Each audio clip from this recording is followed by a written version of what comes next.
I see two different distinctions in recruitment. One is pre-digital transformation to post-digital transformation. And the other thing I noticed is pre-COVID to post-COVID. Right. Now, the third process is pre-AI and post-AI. See, interviews are one way and easier ways to get a job in because it's all about what you speak and what you present in the moment. So he may or may not technically know doing those things, but if he can speak about it and if he can sell himself well, that's where the job is done. One of my developers came to me and asked me a question: is AI going to take away my job? I told my developer that AI is not going to take their job away, but not knowing how to use AI, not knowing how to take advantage of all the benefits you get from AI, and not incorporate that in your day-to-day job situation is going to take your job away. Gen Z are okay to earn a little less but have a more flexible life. So all these factors will be identified as patterns. I think AI is in a phase right now where it knows what, it is very good at what, but it doesn't know or it is still learning the why factor. Colleague of mine, and he was mentioning, so you build an AI-based recruitment product, right? So now, what if the candidate uses AI to respond to your recruitment process?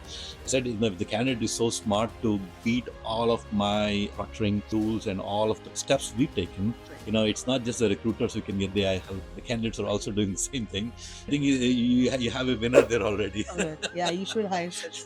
Hi, I'm Ashok Cherukuri. I'm the co-founder and CEO for Symphonize, an AI services provider and a digital transformation company.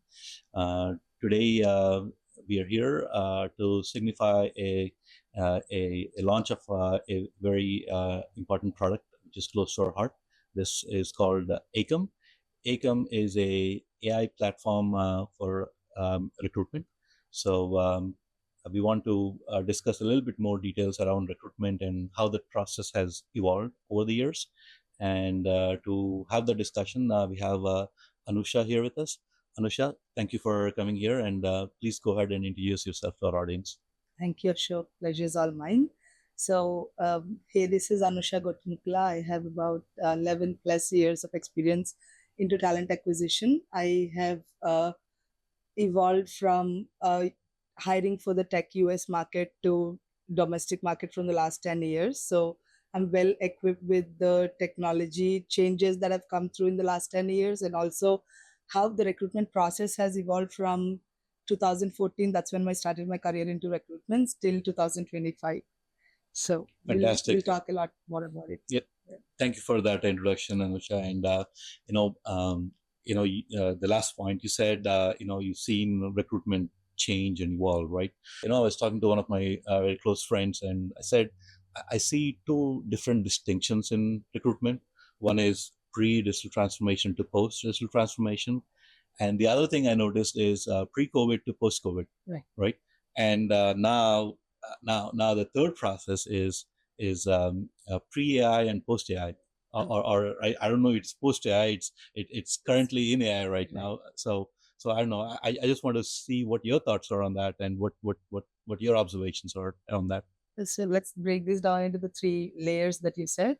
So the first thing is how recruitment has evolved. I think from in the last 10 years, the availability of talent has also prominently been increased. I think back in 2014, 13, it's all about, where to find these candidates and, are the candidate market available for the kind of skills that we were looking at. It was a niche market for most of the roles. Now it's like from talent shortage to talent overloaded right now. You find a lot many people out in the market there.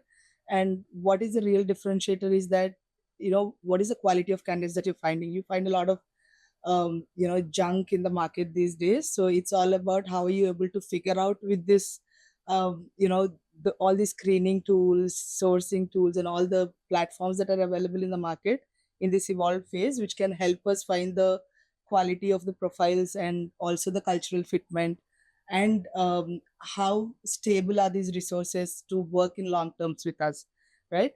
And coming to pre-COVID, post-COVID phases, I think pre-COVID it was a basic norm that you have to do in-person discussions, and we used to do more of location-specific hiring, right? I mean, we used to hire for specific locations, be it be it globally or within India, right?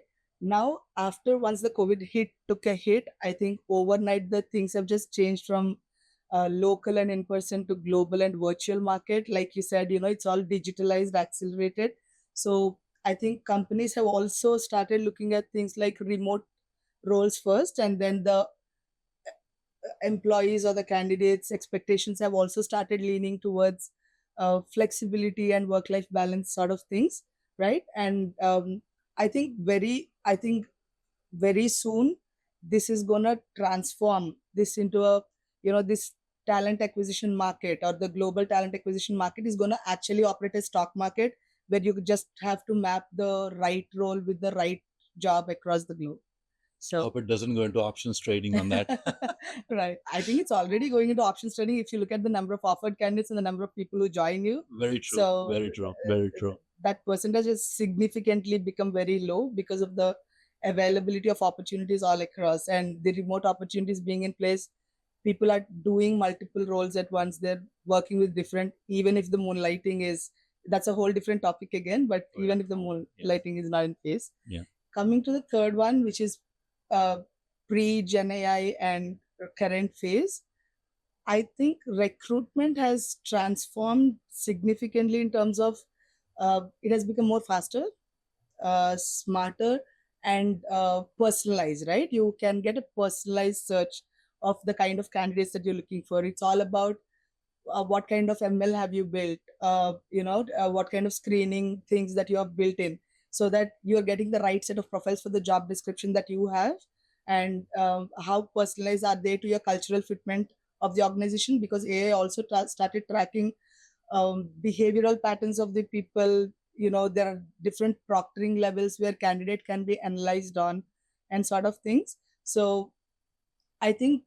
AI has only helped recruitment get faster, but there are still phases of AI which needs to be filled up. For example, AI can tell you based on the context that you provide, okay, but it cannot think on its own terms, or it still cannot track the behavioral patterns of the candidates. It can screen a profile, but it cannot tell will it suit the organization, will the candidate be a cultural fitment, or will he be a behavioral fitment, and and will they suit the leadership style that we're looking to hire for, right? These sort of things are still very human, empathetic, and emotional intelligence dependent things, which AI is still trying to learn and get into that Y phase, but for now it's still learning. Yes. I think the last point, right? We used to do a lot of RPA, Right. robotic process Right. automation. So a lot of people used to say some of the best RPAs are where there is a human machine interface, right?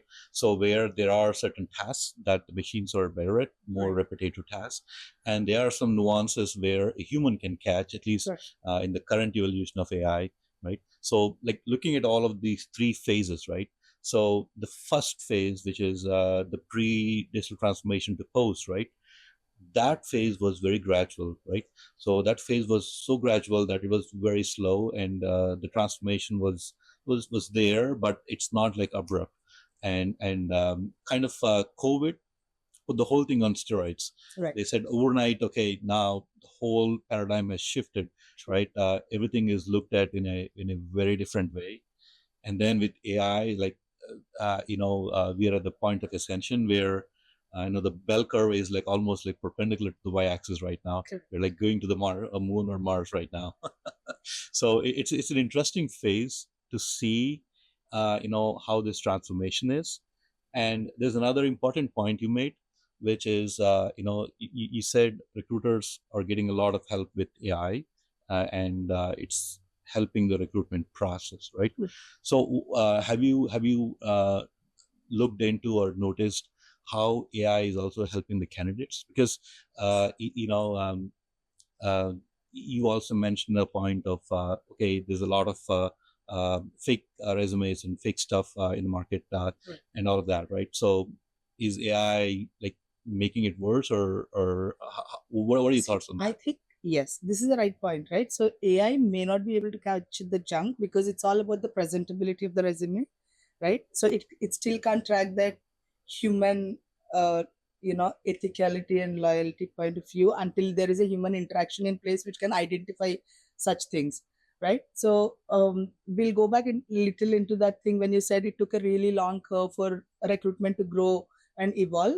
That I think that has taken over through multiple job portals and all sorts of information that started being available, and data is all about time. So I think over these last 10-15 years we have become more data driven people, and recruitment right now doesn't anymore is not anymore about filling the open positions or anything.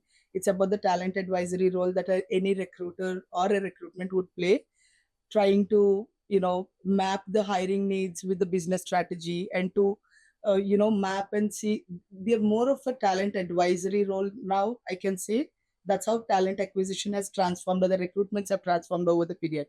And in the past it was very difficult to tap or manage a passive talent, or you cannot maintain a pool. Now with the available data, I think every recruiter in the market is sitting with a ready pipeline of candidates with a particular skill set which are very regular in the market. We keep a tab on the candidates, we keep regularly in touch. It could be using the AI, just sending them redundant emails, just sending them overdrafted emails saying that, hey, how are you, we have certain roles open, do you want to try, or some sort of informations like that, that can keep a tab on the candidate, which is also helping your employer branding, because they're repetitively seeing your organization's name in their inbox, and they'll know what kind of roles where to approach that. So it's also helping candidates. So maybe once you even try applying on a career page, right? Earlier it was like, I have to go, if I'm a candidate, I have to go, I have to read through the job description to understand how far am I a fitment. Now we have bots available right through there, just to ping them that, hey, this is my experience, and the bot will tell you, hey, out of the 100 roles, these 5 are the ones which will fit you the best. And then we will only apply to those. That will also make the life of a recruiter easy, so that the most relevant people are applying to it. And we are also, I mean, we as in the candidates are on the other front, are happy that they're applying to the most relevant roles. So the chances for them to hear back from the organizations are more. That makes a lot of sense, right? Especially, the application process. Right. I think that is something that, we've focused a lot. As in the past, applicants used to, like you said, read the job description and apply. And now basically all the resumes are in a resume bank. Right. And then when a job description or a job posting comes out, the AI engine quickly sees who are all the top candidates that match. Right. And then it's more of a pull mechanism than a push mechanism, right? So you have a bit more control on the process, in the sense that as a recruiter or recruitment advisory agency, you are saying, hey, these candidates meet your description much better, and then you have a higher rate of success here. Right. Right. And the other thing also that I've always noticed in the past, right, the time from the start of the job posting to actually closing the hire, right? Correct. So that used to be very arduous, basically. And also one other thing, the reason why it's arduous, I feel, is so in a typical software company, right? So there are jobs of various types of roles, right? So there are times where you want to hire a candidate who is first obviously a better technical fitment, and then subsequently the culture and the behavioral and the leadership style, all of those also should match. But you cannot expect the recruitment wing to have the skill even to root out some of the candidates that are not the fitment for specific role. Sometimes these are very close, right? So how do you see that changing? As in, what kind of help that would be to see an engine help you with that kind of screening at a base level? I know candidates will come. I think this again has a part of AI in different angles to play. I think if you look at outside market, there are products that are available which are tracking the candidate behavioral patterns, and I'm not sure if I can take the names of those tools that I am aware of, but those tools are helping track the behavioral patterns of candidates, wherein it can actually detect if this candidate is interviewing with just you or multiple other people. Okay, and how many of them are getting rejected at what phases. But it all depends on how many of these organizations are actually tied up with those products to give us that data. So there are different people using AI in different patterns just to make our lives easy or to make it more predictable and more approachable and borderless in terms of how AI can beautifully help us. For example, AI is also building tools which can give us interview proctoring facilities when you can catch a fake candidate. The same AI is also creating tools like interviewcoder.ai and Cluely, which can help candidates fake the interviews and helping during the interview process without interviewer catching them. It will create an invisible screen and it will help you, you know, answer the questions without even you having to ask or type for it. It will directly capture and it will give you the answers, and you with a straight eye without any gauge detection can answer the questions and get through the discussions. So it's all about how AI is being implemented in different phases of the recruitment process, especially when it comes to recruitment. I think right from the application phase till the candidate is getting onboarded, AI has multiple layers where it is creamifying the recruitment process, right from chatbot helping applications, and then for our recruiters to see through what are the best fitment profiles, so that I don't have to reach out to all 1,000 applicants and I just have to reach the top 10 who can fit my job. And then from there to the interviewing process, interviewing also has become so automated that now the recruiter doesn't have to do anything anymore. It's an automated process that, there goes, a notification to both the panel and the candidate, and they pick their slots and they do the interviews, and the feedbacks are more systematic driven where the competencies and everything are captured. If you look at the previous days when there was no AI and when there were no feedbacks, they were very subjective and inconsistent feedbacks. Now they've become more standard, right? More competency driven, and you AI is even AI or other technologies like Otter.ai and all those are actually helping you to capture all your interviews live. The transcripts are noted. You have an option to interview analysis and a lot of the factors which are helping. So through every phase of the process, right? Even during the interview, like I said, the proctoring things are something that organizations right now are very keenly looking at because of the market junk that we spoke about. So you will know when somebody is not really genuine, at least to 70%, we can say 30% is still a flexibility that people can cheat. Correct. So likewise, and then going forward from that, everything is automated. The notifications for interviews, the reminders for interviews, feedback reminders, everything is automated and everything is AI driven. So Yeah, I think that whole agentic process, which right, covers end to end, is right, definitely a big help. And I think you also brought a very important topic, which is structuring, because AI has made intelligence such a social process. right, It's not just the recruiters who can get the AI help; the candidates are also doing the same thing. So, proctoring is definitely going to play a big role, and I can see myself why that is so important, because you don't want AI to take the interview too. I know AI is conducting the interview. right. I was talking to a colleague of mine, and he was mentioning, so you build an AI based recruitment product, right? So now, what if the candidate uses AI to respond to your recruitment process? I said, if the candidate is so smart to beat all of my proctoring tools and all of the steps we've taken, I think you have a winner there already. Yeah, you should hire such people. So if he's that good at doing all of these things, then he might as well just take the interview. Right. True. Correct. What you said is correct. But even with the the number of tools that are available across AI are too many. For proctoring, you probably will find 10 competitors in the market, but not everybody is providing every proctoring capability, right? That's where probably the products which stands out in Correct. terms of what is the variance that they're providing. How many features of proctoring is each tool providing. Do you see a lot of fragmentation in products where hey, this product is only good in this vertical, and so you have n number of proctoring Yes, tools. I mean, recently we were willing to onboard someone for the proctoring thing, so we did. I think that's how I landed up with talking to Acom team as well as one of the demos, right? So I yes, there is a lot of fragmentation. There are tools which do not have audio proctoring capabilities, but will have something else, and there's tools which have audio proctoring, gauge, and all of these things, but may not be able to capture the 360-degree surroundings of it.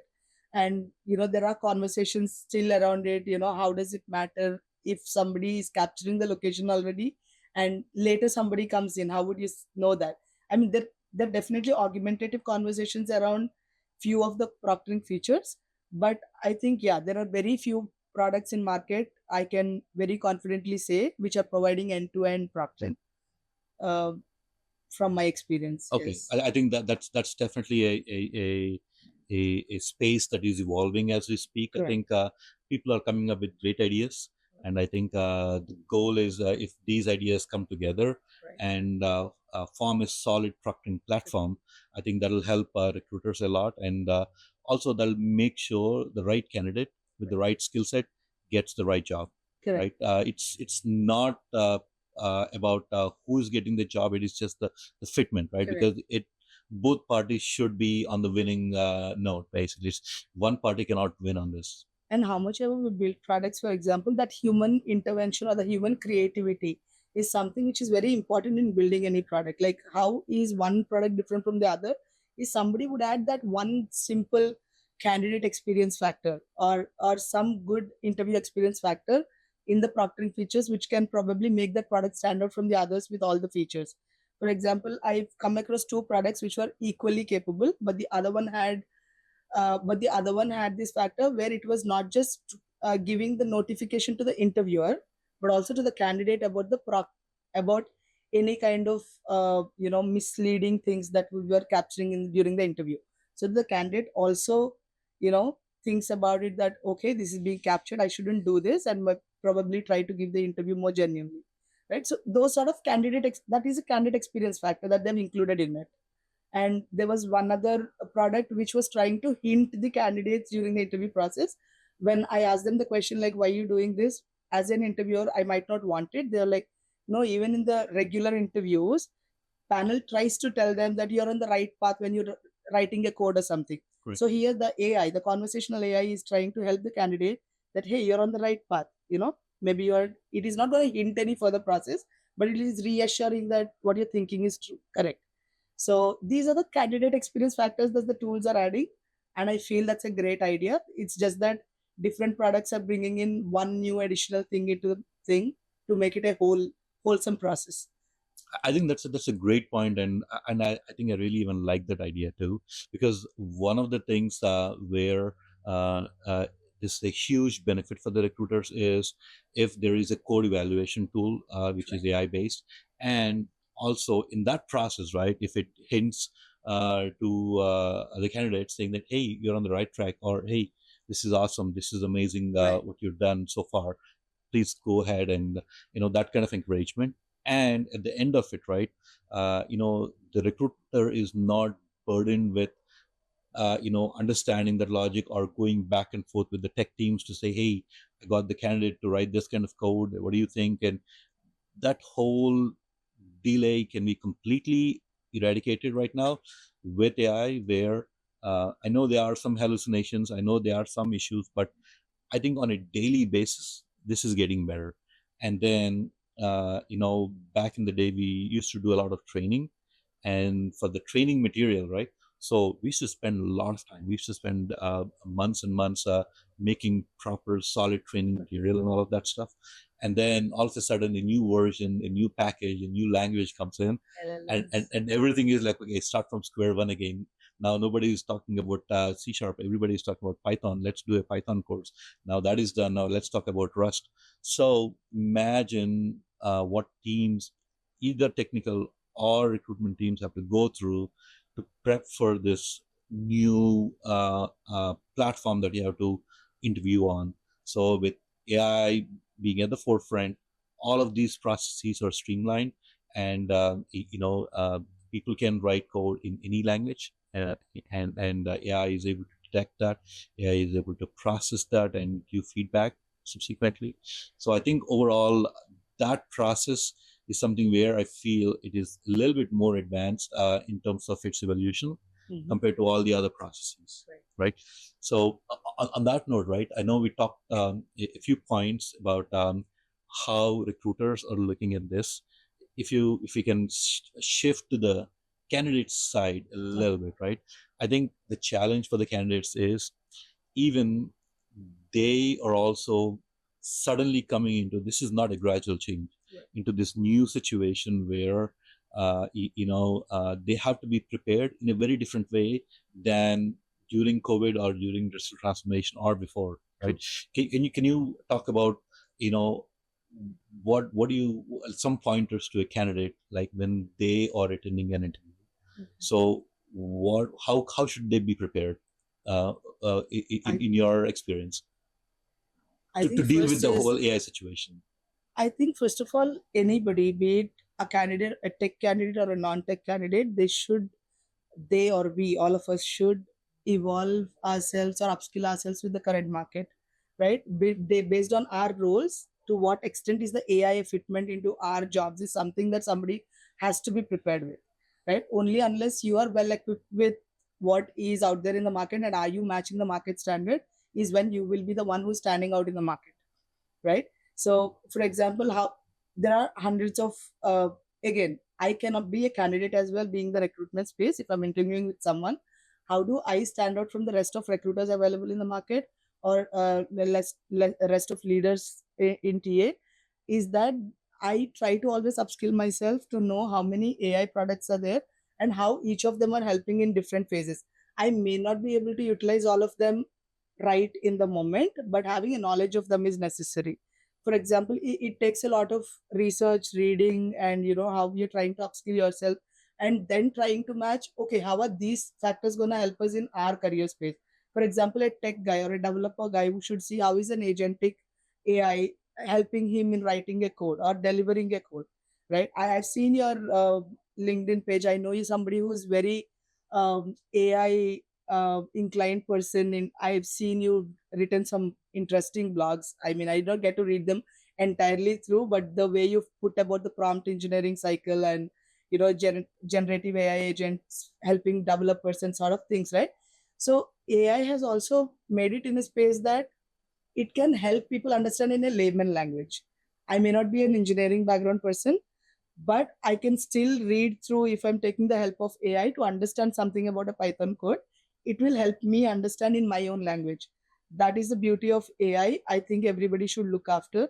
And AI being such a dependent thing, right? Now people can just, you don't even have to type it anymore.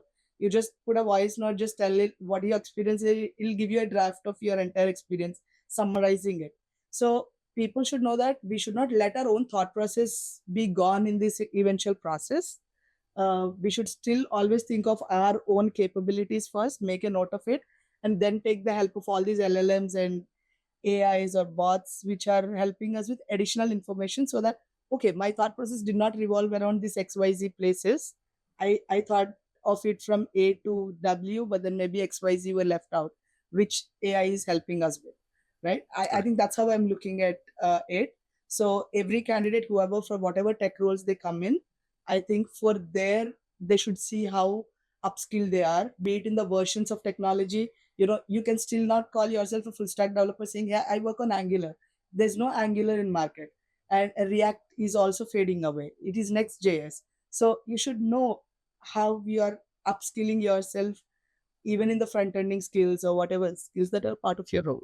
So one of my developers came to me and asked me a question: is AI going to take away my job, Ashok?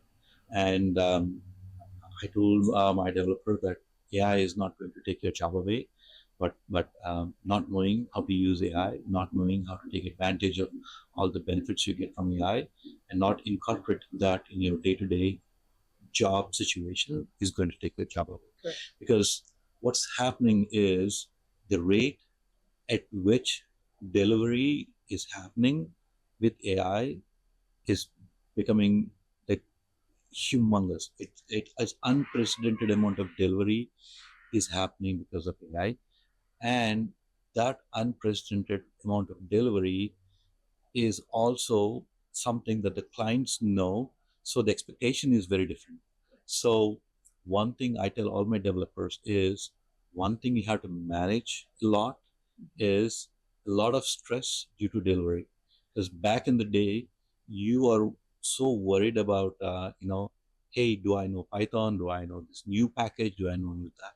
All of that. Right now, I think a little bit of that pressure is elevated because of AI, because you can quickly learn, you can quickly understand, and you can quickly see how a certain some logic is written in a certain some platform, right? So because of that, so now the pressure is in the delivery. Okay, AI has written everything, and uh, I was telling this show, right? AI has written the code, the developer has said okay to it.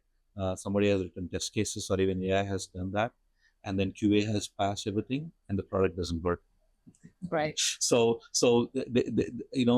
these are the new challenges that candidates have to be prepared for. They have to evolve into understanding these nuances, which was not the case before.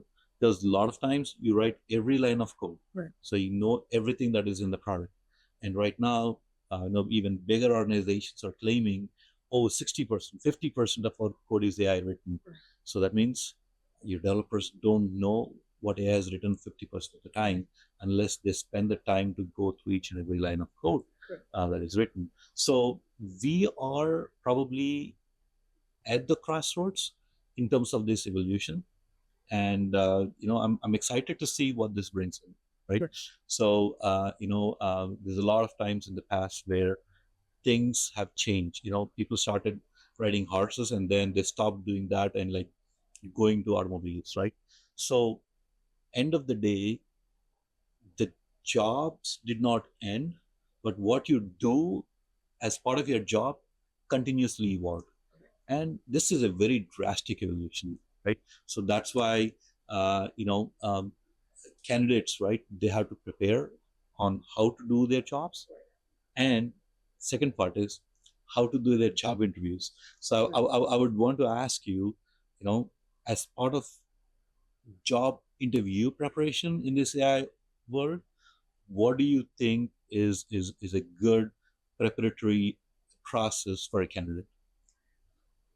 A good preparatory process can always be, obviously, on the technical front, they have to be good at it non-negotiably. But what can drive or instill confidence is how they present themselves, and how much can see. Interviews are one way and easier ways to get a job in, because it's all about what you speak and what you present in the moment. So he may or may not technically know doing those things, but if he can speak about it and if he can sell himself well, that's where the job is done, right? So for them to sell themselves, again, like you just told your developer, right, they have to know what is happening around. For example, now I'm talking to you about, I'll talk to you a specific thing, right? I'll tell you that, hey, earlier probably, delivering something or a document would take days of my time to prepare one and to present it to the business. Now I can do that with the help of different AI tools. For example, Runway ML will help you convert your text into a video format. So I don't even have to do anything. I just have to give a text and it'll give me a proper video of it. And then there is something called 11 Labs AI, which is converting my text into speech. It is a voice AI. Great. Okay. Likewise, there's a Napkin AI, which will give me my text into a infographics format. Now, when you are my interviewer and I'm talking to you as a candidate, I would say, hey, I've used all of these products, and I've done all of these jobs in, instead of 2 days, I could deliver it in 2 hours of time, just because I know using all this. Now you're not going to ask me to sit there and do it and show, but you're getting carried away by my words that, hey, Anusha knows all of these things already, so she would be the right fit for my job over the other 10 candidates that you've interviewed.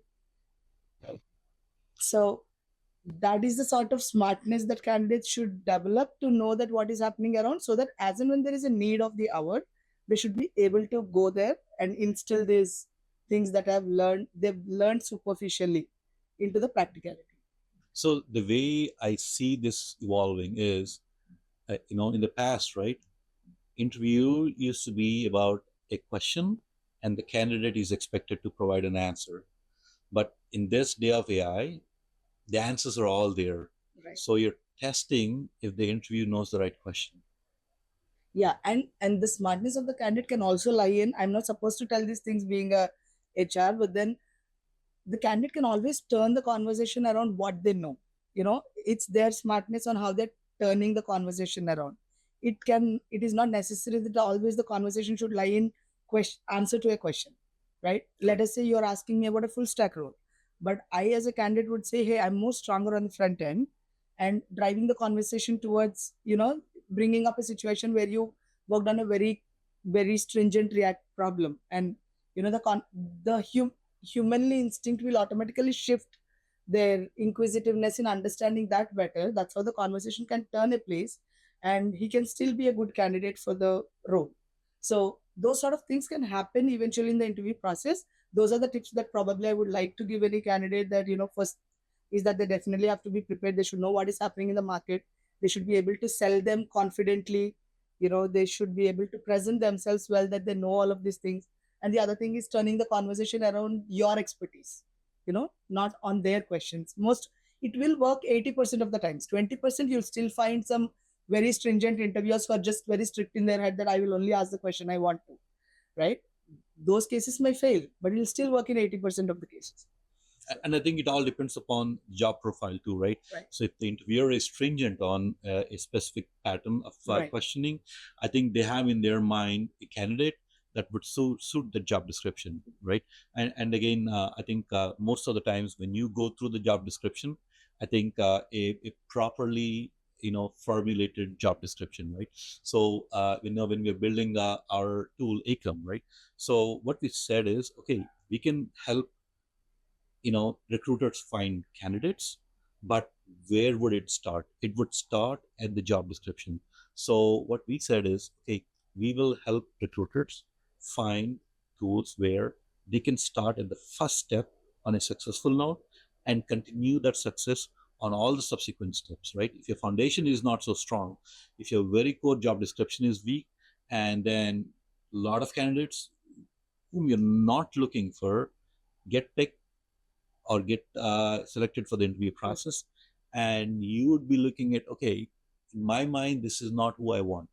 Why am I interviewing this person, right? So that formed the basis, and then from there we kind of evolved into a lot of other tools that we build as part of Acom, and then be it candidate matching, be it proctoring, be it AI-based interviewing. All of these evolved, but it started with the job description. I thought that's very important based on Right. what the expectation. Correct. Like you said, right? Either if the candidate is supposed to be very hardcore into a programming position, or is this more of, I know all the right questions to ask, and here is how I show my strength. Right. And then there are jobs in that phase too. True. Correct. So breaking down your same points, right? Now AI is also helping candidates build a resume. So I'll say that you are suppose some XYZ big organization. Okay, I know your job description already from the your career side. I'm pulling it up, I'm putting it there, and I'm giving you my old resume, and I'm saying, hey, can you make a resume for me that'll match this job description well? And it'll recreate it for you so that you surpass that phase of candidate matching. Okay, that is happening, and these days every candidate has 2-3 different resumes. One could be full stack oriented, one could be just front end strong, one could be just back end strong, so that they have all three opportunities at their hand. So that is anyways happening. Having said that, the other part of AI is also helping us by doing these conversational AI products that are built for doing the phone screen interviews or just voice interviews, so that the redundancy of the recruiter work is being mitigated or reduced to a larger extent, so that there probably these things would be caught, because the candidate will not be able to answer despite of presenting a good resume. Correct. Then they will not be able to convince AI with their answers. So it's a multi-step process. So yes. Where you can get away with a few things in one step. Right. But again, so essence of it is to candidates is be true to yourself. Exactly. And like you said, right, I think the key is upskill, right? If you upskill, and if you upskill in the right way, I think you probably will not have these challenges facing an interview. And the good thing with AI is, right, you can do a lot of these mock interviews, and you can prepare for this well, and then preparing to me is another way of learning, right? You learned it, and then you reestablish what you learned with your preparation. Right. So if you do all of those right things, I think you should be able to. I think LLMs are good and bad within themselves, right? The greater and stronger the LLM is, it can give you answers to everything in the world available at one place, which is also helping me, prepare for the interviews well.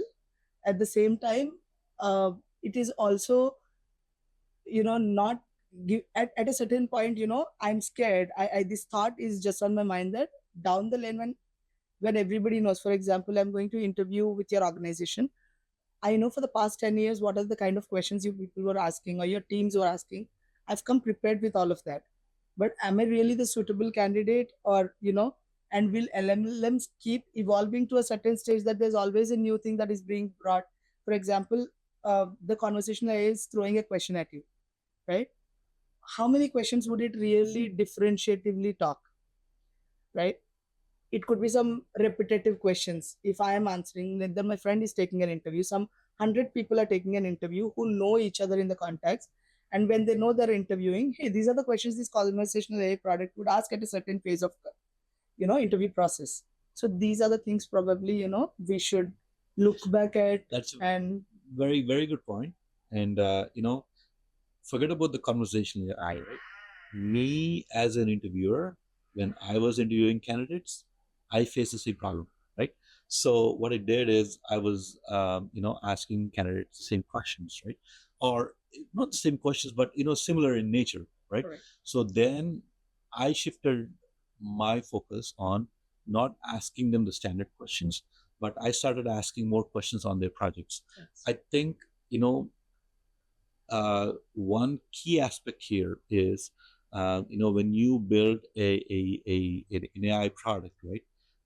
And that's what we focus a lot using when we're doing our ecom also, is how do you model train the AI process so that it constantly keeps evolving and it constantly keeps learning. And then we also can feed certain insights as to how the AI system should behave. I think this combination will definitely help in mitigating some of those things. Correct. And again, make no mistake, this is not a perfect system at all. But I think the reason why it is better is because it is something that you can train, it is something that can evolve, and there are certain pieces that are in your hands to make it better. And then as a general AI process is evolving and getting better, I think the whole thing is only going to improve, right? So we'll be talking about a lot of AI involvement, AI process, and all of this, right? So, and we're talking about recruitment here on a day where the big corps, the Microsofts, the Googles, the Amazons, are laying off a lot of people, and so with the primary reason being that some of these jobs are redundant with the AI capabilities that we have, right? So how is that trickling down to a lot of other companies in your experience, and where do you see this going? Like you rightly pointed, I think AI can only act as an assistant. It can never be a replacement to any of the roles, just like you suggested your developer, right? So it all depends on what kind of roles are ours, right? If your role or if your job is something which is AI predictable, it goes without saying that AI will take over that job as a replacement, because it can do it instead of you. So I think in the current market, all these repetitive data analyst and customer support and maybe process oriented roles are something that will go not vanishing, but completely mitigated over a period or Diminishes a lot. diminishes a lot. But those roles which has complex problem solving or relationship building or create, there's a creativity and emotional intelligence, behavioral understanding patterns, all of these things still have a long time to go. I don't think AI can touch these spaces any sooner. And coming to your developers also, those who can write a code should, using AI, should also actually know how to give the right prompt. So your developers now have to be that smart that they should know what is the right prompt to give so that the right code is being delivered, and they should be able to identify if the code that is delivered by the chat GPT is the right one, or any other AI tool for that matter, right? And I completely agree. I think prompt engineering, which is something that I believe should be like a universal course, right, irrespective of you be an engineer or a doctor or a lawyer, anybody and everybody should understand prompt because it makes your life easy, makes getting tasks done easier. It is you asking, like you said, asking the right question and in the right way, at the right time, right? So all of those things matter. So that's why I know I was so focused on prompt and why. Your cycle was very interesting for that matter. For example, it can create, it can test, and it can optimize, but it cannot implement, right? So the implementation phase is still human. Correct. And that's how probably we can differentiate how AI can never do the entire replacing job. It could only be a very well partnered It is product a for us. evolutionary process, Anusha. Basically, you know, what we're talking about is what we know today, right? Right. And then things can evolve.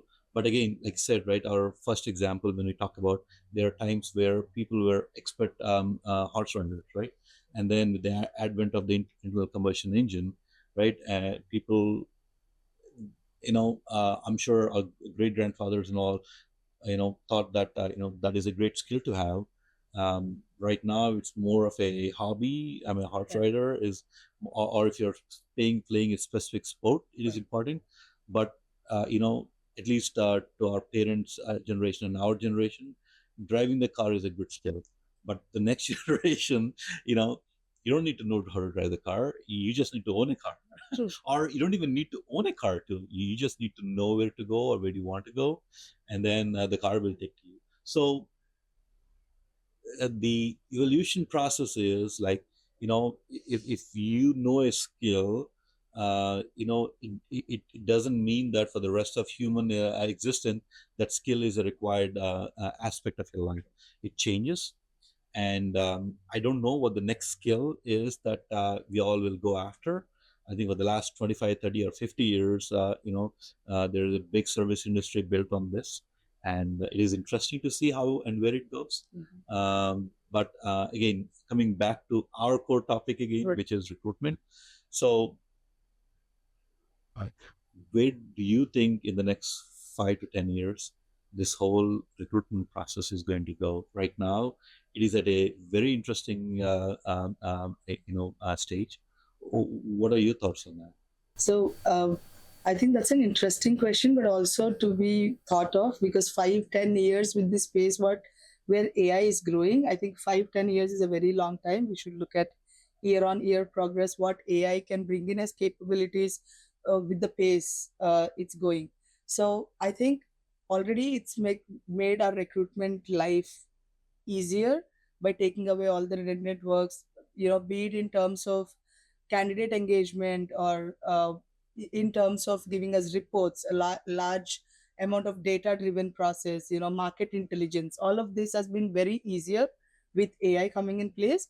But maybe down the lane in 1-2 years, AI will become more expert in understanding the behavioral patterns of the candidates or the outside market, where even before the candidate applies for a role, it can predict what is their next career move gonna be, just from the previous pattern of things that it is identifying. What are their goals, what is their interest towards, is it a monetary interest or a skill based interest, or are these people going for different organizational benefits? Because these days flexibility and work life balance for Gen Z have been the major part of their life than even monetary reasons. Gen Z are okay to earn a little less but have a more flexible life. So all these factors will be identified as patterns. I think AI is in a phase right now where it knows what, it is very good at what, but it doesn't know, or it is still learning the why factor, right? Yeah, that's an interesting observation, and I think I do agree. 5 to 10 years is really long period with the way AI is progressing. So yeah, I think to take a look at this as a year to year is a more practical approach at this point, because things are changing quite drastically. One other topic I want to cover, as human beings, right? We all have our biases, our inhibitions, and as good human beings, we try to put them away as much as we can, right? Yes. But again, sometimes unfortunately these biases, knowingly or unknowingly, come out. And there was a point where a lot of AI based recruitment products advertise that hey, we take the bias out of the recruitment process. Right. So I don't know how realistic this is, because AI models are trained on a lot of human data, and if there is an inherent bias in the training process, exactly, the systems also get biased. So any thoughts on that? I think we will break that down and talk about human bias. Right? Human bias is, I think, how much ever we are cautious about it. I think there are certain factors that will always come into picture. For example, you're interviewing someone, you don't like the tone of the person or how they present themselves, you automatically build a kind of inhibition of the thought process that hey, he may not be the right fit for my organization or for my team or for my role.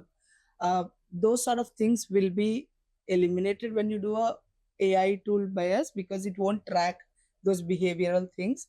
But having said that, when AI is doing the thing, like you said, based on the information being fed. For example, you are interviewing for a field role, okay, somewhere where you go have where you have sorry where you have to go on a field and work. Based on the LLM models that are trained, it would likely pick a male candidate over a female candidate getting interviewed for the role.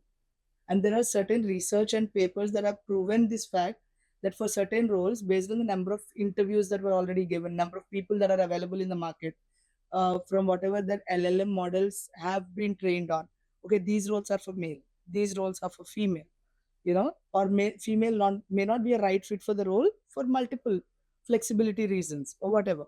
Based on that, also the decision making is being, uh, you know, relevant. So there were cases where these things have come up. There are arguments going on when people do conversations. But yeah, there's very high possibility. It all depends on how the LLM model is trained. I mean, I'm talking from the diversity perspective because this is one example I know for a fact that I've been a part of discussion of. So it could be in other terms too. For example, when you are an interviewer and I'm a candidate and you're telling me that you have a set of questions in your mind when you're giving me a problem solving, like you'll ask me, Anusha, can you build me a payment gateway for DMart, right? And you're from certain organization, you have set of questions that are on your mind. In It's like it goes without saying, those are the questions you've been asking over the years. Now I know the pattern of questions that this organization will ask, be the interviewer, be you or somebody else. So those things can be eliminated when AI does the interview. It can bring in a lot of variety. We can feed the customization in such a way that you have a set of 800 questions. You won't go until these 800 are completed, right? You can actually customize the program in such a way that the questions are not repeated. So that flexibility is there. While you're talking about this whole interview process, biases and fitments and all of that, right? Another thing popped up into my mind. So, where we are interviewing candidates, or say there's an AI process involved in this whole process. So, AI has built a team of 4 people. So now AI is interviewing the fifth candidate. So how much AI should consider what are these other 4 candidates, and how is the fifth person fit based on these other 4? Correct. I don't know if you're building that context yet in the market. I don't know if there are products out there where there is a team what do you call context in terms of the team formation and all that, and how that should impact um, the next candidate. And as a recruiter, put AI aside for a second. So, what were your thoughts? If you already know that, hey, I hired 4 people, I'm trying to hire the 5th person to be part of the team, and how much of these 4 people are in your mind when you're hiring the 5th person? I think they'll play 70% of the role, right? Because end of the day, this 5th person has to come and work with this set of 4 people. Correct. And there should be a collaborative factor between them. And what probably can be identified as a different factor is how is this person bringing in an additional quality what these other 4 do not have, so that the team can have one additional capability, to deliver any sort of tasks. Like you rightly pointed, it was a great question. I never came across earlier. I don't think AI models are training in a way that, if they're doing 3, 4 rounds of discussion, or other questions that are covered in the first round of discussion. I mean, when you were talking about people, my mind went into the interview process.